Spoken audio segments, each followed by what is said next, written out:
अस्सलाम वालेकुम रहमतुल्लाहि वबरकातुहू। मैं मोहम्मद नदीम अख्तर और आप देख रहे हैं नदीम शहानवी इलेक्ट्रिकल यूट्यूब चैनल। दोस्तों, कैसे हैं आप? सब ठीक ठाक हैं, खैर खैरियत के साथ हैं? अल्हम्दुलिल्लाह मैं भी ठीक हूँ, खैर खैरियत के साथ हूँ।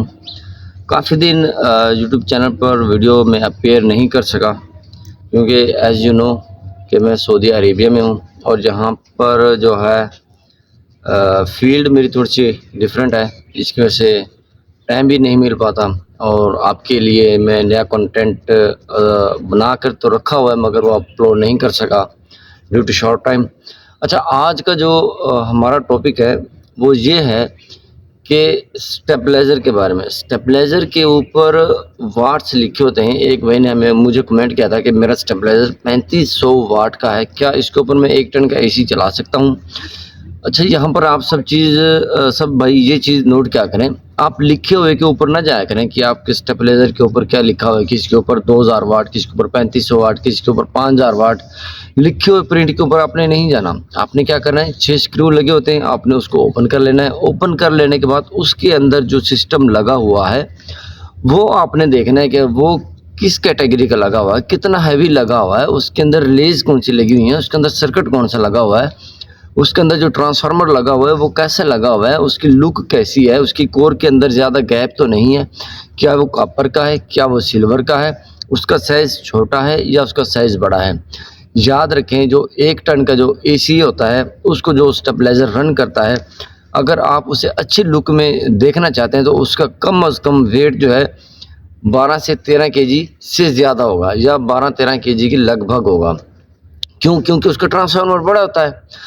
जो आपने देखे होंगे मार्केट के अंदर स्टेबलाइज़र मिल जाते हैं छोटे-छोटे, जो आपने देखे होंगे फ्रिजों के ऊपर पड़े होते हैं और उसके ऊपर लिखा होता है पेल, डोलेंस, ओरिएंट, ये वो, और उसके जो वाटेज हैं उसके ऊपर लिखे होते हैं 3500 वाट, 4000 वाट, 5000 वाट, 6000 वाट या 2000 वाट, लगभग सेम चीज़ें इस तरह की लिखी होती हैं। तो आपने उसके लिखे हुए प्रिंट के ऊपर बिल्कुल भी नहीं जाना। आपने स्क्रू ओपन कर लेने हैं। स्क्रू ओपन कर लेने के बाद उसका जो अंदर का ट्रांसफार्मर है, रिलेज लगी हुई हैं, वो देखनी है आपने। और याद रखिएगा, जो 1 टन का, 1.5 टन का, 2 टन का स्टेबलाइज़र होगा उसके अंदर जो रिलेज लगी होंगी डीपीडीटी या एसपीडीटी रिले होती हैं, वो वाली लगी होती है। सिंपल रिलेज, सिंपल छोटा कार्ड, या उसके अंदर 5-6 एम्पेयर वाली, 10 एम्पेयर वाली छोटी-छोटी रिलेज लगी होती हैं, वो भाई आपका जो है एसी बिल्कुल भी नहीं चलाएगा। हाँ, जो एक बड़ी मेन रिले लगती है काले रंग की, उसकी कैपेसिटी 10 एम्पेयर की होती है, वो भी नहीं चलाती मेरा भाई। वो जिनके टेम्परेरी होता है उसके ऊपर बिल्कुल भी आपका जो है एसी नहीं चलेगा। याद रखिए, ट्रांसफार्मर बड़े साइज़ का होना चाहिए और उसके अंदर जो सर्किट कंट्रोल होता है अच्छे किस्म का होना चाहिए, और उसके अंदर जो रिलेज लगी होती हैं एसपीडीटी, डीपीडीटी टाइप की रिले लगी होती हैं, और वो भी एक चाइना की होती है, एक अच्छी किस्म की होती है। तो आपने अच्छी किस्म की जो होती है वो मून स्टार वालों की आती है, वो वाली रिले आपने उसके अंदर लगवानी होती है, क्योंकि उसके जो पॉइंट होते हैं वो हैवी होते हैं और प्योर कॉपर के पॉइंट होते हैं, और उसकी रिले की वर्किंग कंडीशन भी बहुत अच्छी होती है और अच्छी तरीके से वर्क करती है। साथ में भाई ने ये भी पूछा था कि मेरे पास 2 स्टेबलाइज़र पड़े हुए हैं, 2 ट्रांसफार्मर पड़े हुए हैं, क्या मैं 2 को इकट्ठा करके 1 स्टेबलाइज़र बना सकता हूँ? मेरा भाई बिल्कुल भी नहीं बना सकते। ऐसा बिल्कुल भी पॉसिबल नहीं है कि आप 2 ट्रांसफार्मर को इकट्ठा करके उसका 1 स्टेबलाइज़र बना लें, ऐसा बिल्कुल भी पॉसिबल नहीं है।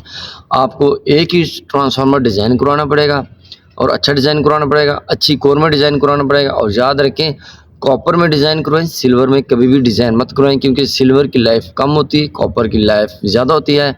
सिल्वर वाला जो है वो इलेक्ट्रिसिटी की कॉस्ट बढ़ाता है, जो कॉपर वाला होता है वो इलेक्ट्रिसिटी की कॉस्ट कम करता है।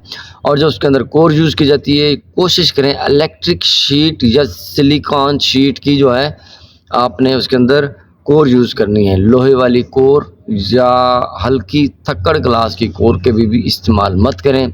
और याद रखें, ट्रांसफार्मर के ऊपर अंदर बाहर गैप बिल्कुल भी नहीं होनी चाहिए, बिल्कुल प्लेन होना चाहिए, ठीक है ना। जैसे आप सीमेंट का प्लास्टर कर देते हैं ना, प्लेन हो जाता है, इस तरह की आपकी कोर होनी चाहिए। कुछ कोर के अंदर गैप आ जाता है और लोग उसके अंदर वार्निश डाल देते हैं, तो वो उसका लॉस क्या होता है?